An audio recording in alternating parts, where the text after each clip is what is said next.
Zelensky Bad News 82 Russian oligarchs are not currently subject to EU sanctions despite being accused of involvement in the production of weapons for Russia's war in Ukraine. Russian journalist Yekaterina Reznikova told the Lithuanian news agency LRT on August 4 that at least 82 Russian oligarchs who are not subject to EU sanctions are involved in manufacturing weapons for Russia's war against Ukraine. According to Reznikova, these oligarchs back Russia's invasion of Ukraine and help manufacture weapons used by the invaders, including those used to kill civilians. She claimed that most of these people privately support Russia financially despite having no public position on the conflict. According to Reznikova, Russian oligarchs were involved in the production of the weapons used by the Russian armed forces in Bucha against the civilian population and the bombs dropped on Mariupol. According to a project investigation published on July 31, the top 82 Russian billionaires all have connections to the armed forces or contribute to the funding of the conflict in Ukraine.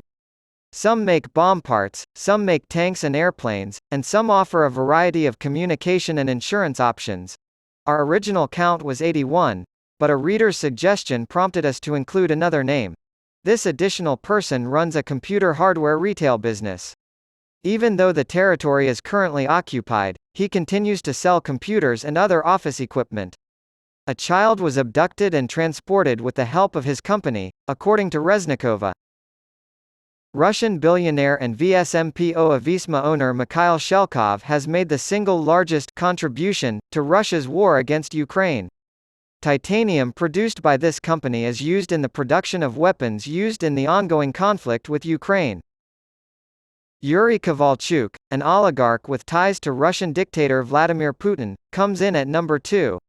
He has sealed RUR 47 billion, 14.1 billion Ukrainian hryvnias or $491 million, in insurance deals with the Russian armed forces. Boris Rotenberg, who is also very close to Putin, comes in at number 3.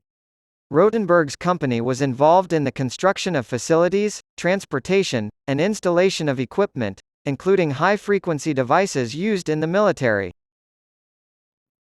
Reznikova pointed out that 80 of the 82 Russian oligarchs she listed are subject to sanctions. The problem, however, is that sanctions against these wealthy individuals are usually only announced by Ukraine, while they are also not subject to sanctions in the United States, Canada, or the European Union. According to Reznikova, only 31 oligarchs are targeted by the EU's targeted sanctions. The New York Times, a newspaper based in the United States, reported on July 27 that Russian oligarchs whose bank accounts were frozen due to sanctions were still able to pay hundreds of thousands of dollars to private chefs, drivers, and domestic staff.